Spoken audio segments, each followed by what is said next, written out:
On July 16, 1945, before sunrise, a flash of light brighter than 1,000 suns ripped across the New Mexico desert. This was the Trinity test, the world's first atomic detonation.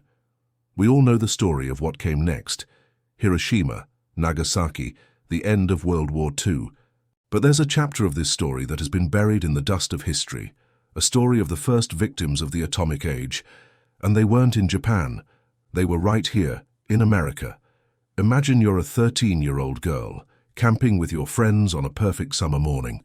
That was Barbara Kent. Suddenly the sky erupts in a silent, blinding light. It's so intense it hurts your eyes. Minutes later, a strange white ash begins to fall. You think it's snow in the middle of a New Mexico summer.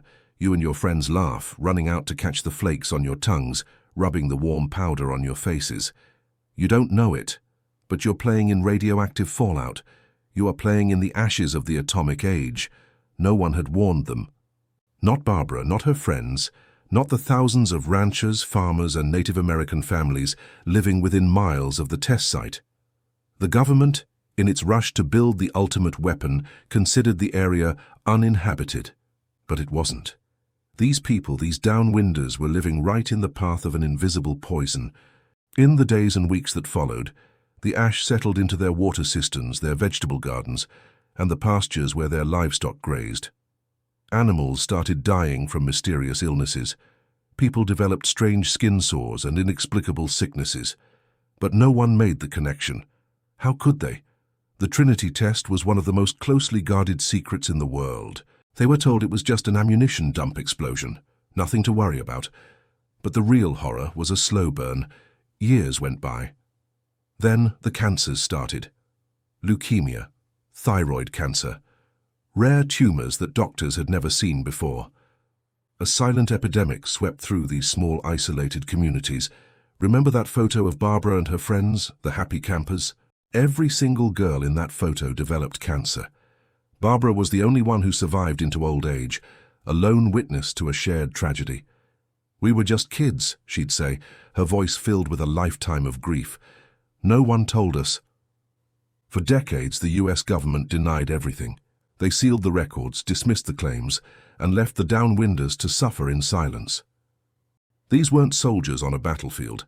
They were American citizens poisoned on their own land, their lives sacrificed for a victory they were never told they were a part of.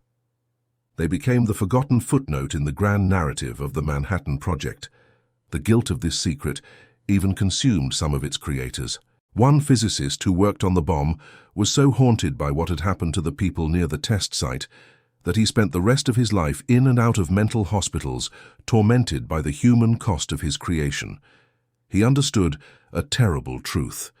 The pursuit of knowledge, of power, can have a devastating price, and it's rarely the powerful who have to pay it. This wasn't an isolated incident. The story of the Trinity Downwinders is a blueprint for what came next. In the Nevada desert, on the pristine islands of the Pacific, and in the Australian outback, nuclear testing exposed countless other innocent people to radiation. Their stories, like those of the New Mexico families, were ignored, their illnesses dismissed, and their existence erased from the official record. We rightly remember the horror of Hiroshima and Nagasaki. The images of the mushroom cloud over those cities are burned into our collective memory as the terrifying conclusion of World War II. But we've forgotten where that cloud was born.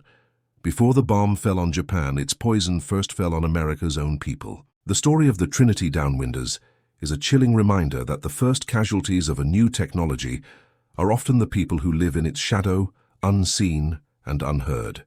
They weren't enemies of the state. They were children playing by a river, farmers tending their land, families living their lives who looked up one summer morning to see the sun explode. Barbara Kent carried that day with her for the rest of her life. A memory of a light too bright, of warm snow that burned, and of friends who never got to grow old. For her and thousands like her, the war never really ended. They lived in its radioactive shadow, fighting a silent, lonely battle for recognition and justice. Their legacy forces us to ask a difficult question: what is the true cost of progress? And who gets to decide who pays the price? Thanks for watching. The stories of the forgotten are incredibly important, and by learning them, we honor their memory. If you found this story as moving as I did, please consider liking this video and subscribing to our channel for more hidden histories. We'll see you next time.